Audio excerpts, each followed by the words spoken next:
கிருஷ்ணர் முதல் குணம், ஒரு மனிதன் வளர்த்துக்க வேண்டிய முதல் குணம் என்ன சொல்றாரு அப்படின்னா சகிப்புத்தன்மை அப்படின்னு சொல்லி சொல்றார்.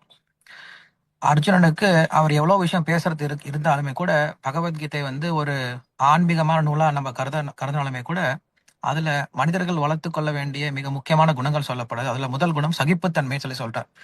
ஏன் சகிப்புத்தன்மையை பத்தி பேசுறார் அப்படின்னு கேட்கும் பொழுது ஒரு அழகான கதை சொல்றாங்க. அதுக்கு ஒரு மேனேஜர் கிட்ட ஒரு எம்ப்ளாய் எப்ப பார்த்தாலும் இது சரியில்லை, அது சரியில்லை, இந்த பிரச்சனை, அந்த பிரச்சனை, இவங்க சரியில்லை, அவங்க சரியில்லைன்னு சொல்லிட்டு கம்ப்ளைண்ட் பண்ணிட்டே இருக்காரு. அதற்கு அந்த மேனேஜர் என்ன பண்ணாரு அப்படின்னா, சரிங்க வா அப்படின்னு சொல்லி கூப்பிட்டு அவர் கையில ஒரு எண்ணெய் பாத்திரத்தை கொடுத்து, இந்த எண்ணெய் பாத்திரம் நீ என்ன பண்ணும் அப்படின்னா கம்பெனி ஃபுல்லா மேல கீழே 2 ஃப்ளோர் நடந்து போயிட்டு வரணும். இதுல எண்ணெய் ஒரு சொட்டு கூட கீழே விழக்கூடாது, நீ போயிட்டு வான்னு சொல்லிட்டார். அந்த எம்ப்ளாயி மேல கீழே 2 ஃப்ளோரும் போயிட்டு வந்துட்டார். ஒரு சொட்டு கூட கீழே செந்தவே இல்லை. மேனேஜர் கிட்ட கொடுக்குறார். இங்க பாருங்க, இப்ப நான் இதுல ஒரு சொட்டு கூட சிந்தாம கொண்டு கொடுத்துட்டேன் அப்படின்னு சொல்றார். இப்ப மேனேஜர் கேட்கிறாரு, சரி இப்ப எங்கெல்லாம் பிரச்சனைய பார்த்த, இப்ப யாரெல்லாம் என்ன பேசிட்டு இருந்தாங்க, இப்ப என்ன நடந்துச்சு சொல்லு பார்க்கலாம் அப்படின்னு கேட்கிறார். அது என்ன சார் அப்படி சொல்றீங்க, என் கையில ஒரு வேலையை கொடுத்துட்டீங்க, அதுல நான் கான்சென்ட்ரேஷனா இருந்தேன், மத்தவங்கள பத்தி நான் கவனிக்கவே இல்லை அப்படின்னு சொன்னார். அப்ப மேனேஜர் சொன்னாரு, உனக்கு எப்ப ஒரு குறிக்கோள் அப்படிங்கிற நிர்ணயம் ஆயிடுச்சோ அப்ப நீ எல்லாத்தையும் சகிச்சுப்ப. எப்ப உனக்கு குறிக்கோள் அப்படிங்கிற நிர்ணயம் ஆகவே இல்லையோ அப்ப சின்ன சின்ன விஷயத்துல நம்ம என்ன ஆயிட்டு இருப்போம், டிஸ்டர்ப் ஆயிட்டே இருப்போம். சோ இதுதான் கிருஷ்ணர் சொல்லக்கூடிய மிக முக்கியமான ஒரு பதில். என்னன்னா, மனித வாழ்க்கையில நாம் வளர்த்து கொள்ள வேண்டிய மிக முக்கியமான குணம் சகிப்புத்தன்மை. அந்த சகிப்புத்தன்மை எப்ப வரும், உயர்ந்த குறிக்கோள் நமக்கு வாழ்க்கையில எப்ப இருக்கோ அப்ப சகிப்புத்தன்மை வந்துடும். அந்த உயர்ந்த குறிக்கோள் இருக்கிறதுனாலதான் அன்னைக்கு பாத்தீங்கன்னா விடுதலை போராட்டத்துல எத்தனையோ தியாகிகள் உயிரை விட்டாங்க. என்ன காரணம், எல்லாத்தையும் சகிச்சுக்கிட்டாங்க, எவ்வளவு கஷ்டம் இருந்தாலும் சகிச்சுக்கிட்டாங்க. காரணம் என்னது, அவங்க குறிக்கோள் உயர்ந்தது, நாட்டுக்கு சுதந்திரம் வாங்கி கொடுக்கணும் அப்படின்ட்டு. பெற்றோர்கள் எவ்வளவு சகிச்சுக்கிறாங்க, காரணம் என்னது, குழந்தைகளுக்கு நல்லது பண்ணும் அப்படின்னு சொல்லிட்டு. அப்ப உயர்ந்த குறிக்கோள் அப்படிங்கிற நமக்கு எப்ப இருக்கோ அப்ப நமக்கு இன்பம் வந்தாலும் சரி, துன்பம் வந்தாலும் சரி, லாபம் வந்தாலும் சரி, நஷ்டம் வந்தாலும் சரி, மானம் வந்தாலும் சரி, அப்பமானம் வந்தாலும் சரி, வெப்பமா இருந்தாலும் சரி, குளிரா இருந்தாலும் சரி, எல்லாத்தையும் சகிச்சுட்டு போகும்.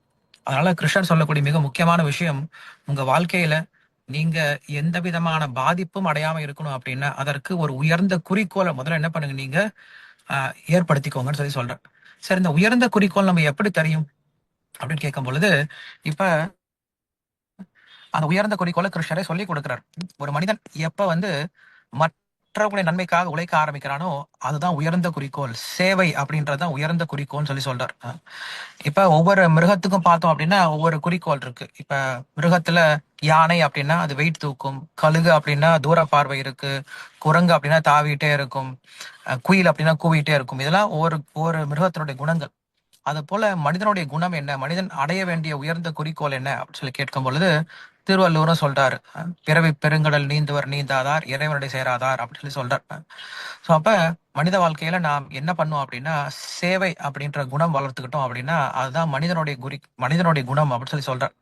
சரி, அந்த சேவை எப்படி வளர்த்துக்கிறது, அதற்கு தான் அன்னைக்கு கல்வி முறைன்னு சொல்லி கொடுக்கப்பட்டது. அன்னைக்கு கல்வி முறை என்ன பண்ணுது அப்படின்னா, ஒரு மனிதன் எப்படி தன்னுடைய பெற்றோருக்கு சேவை பண்ணும், தன்னுடைய சமுதாயத்திற்கு சேவை பண்ணும், தன் கூட இருக்கக்கூடிய மக்களுக்கு மனிதர்களுக்கு எப்படி சேவை பண்ணும், இறுதியாக நமக்கு எல்லாத்தையும் கொடுத்திருக்கக்கூடிய கடவுளுக்கு எப்படி சேவை பண்ணும் அப்படிங்கிற விஷயத்த சொல்லி கொடுக்கறது தான் நீ கல்வி முறை இருந்தது. அந்த கல்வி முறையானது மெக்காலே அப்படின்றவர் வந்ததுனால, ஆங்கிலேயர் வந்ததுனால அந்த கல்வி முறையானது மாற்றப்பட்டு ஒரு தொழிற்சாலைக்கு எப்படி சேவை பண்றது. ஏன்னா மெக்காலே எதுக்காக ஸ்கூல்லாம் எஸ்டாப்ளிஷ் பண்ணாரு அப்படின்னா, அன்னைக்கு பிரிட்டிஷ்காரங்க நிறைய ஃபேக்டரிஸ், இண்டஸ்ட்ரீஸ் கட்ட ஆரம்பிச்சாங்க.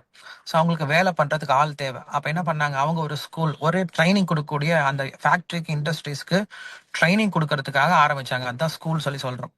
அப்ப அந்த கல்வி முறை, ஆங்கிலேய கல்வி முறை நமக்கு ஒரு ஒரு திங்க் பண்ண முடியாம ஏதோ ஒருத்தருக்கு வேலை எப்படி செய்யறது அப்படின்னு சொல்லி கொடுக்குது. பட் நம்முடைய கல்வி முறை, நம்முடைய வேத கல்வி முறை அப்படிங்கிறது ஒருத்தருக்கு சேவை எப்படி பண்றது அப்படிங்கிற விஷயத்த சொல்லி கொடுக்குது.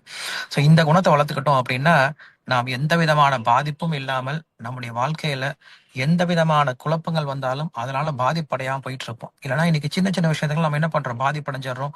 யாராவது ஒருத்தங்க திட்டாங்கன்னா உடனே மனசு உடைஞ்சு போயிடுறோம். ஏதாவது சின்ன பிரச்சனை வந்துச்சு அப்படின்னா அதுக்கு தப்பான முடிவுக்கெல்லாம் போயிடுறாங்க. காரணம் என்னது, அவங்களுக்கு உயர்ந்த குறிக்கோள் இல்ல உயர்ந்த ஒரு தொலைநோக்கு பார்வை இல்லாம போயிட்டதாலதான். சோ அப்படிப்பட்ட பார்வையை கொடுக்கறதுக்கு தான் நமக்கு கிருஷ்ணர் இந்த குணத்தை சொல்றார். சகிச்சுக்கோங்க, சகிப்புத்தன்மை வாழ்க்கையில ரொம்ப முக்கியம். சகிச்சுக்கிட்டீங்க அப்படின்னா உயர்ந்த விஷயங்கள் நீங்க அடைய முடியும் அப்படிங்கிற விஷயத்த சொல்றார். ஸோ அதற்கு உதாரணமாக நம்முடைய நம்முடைய நிர்வாகம் இருந்துட்டு இருக்கு. நீங்க பார்க்கலாம். எவ்வளவு பிரச்சனை வந்தாலும், இல்ல எவ்வளவு லாபம் வந்தாலும் சரி, நஷ்டம் வந்தாலும் சரி, அதனால அவங்க பெருசா பாதிப்படையாம அவங்களுடைய குறிக்கோள் நிர்வாகத்தை முன்னேற்றணும் அப்படின்ற குறிக்கோளோட போறதுனால அவங்க லாபம் வந்தாலும் சரி, நஷ்டம் வந்தாலும் சரி, அதுல பெருசா பாதிப்படையாம முன்னேறி போயிட்டே இருக்காங்க. ஸோ நாமும் இந்த நல்ல குணத்தை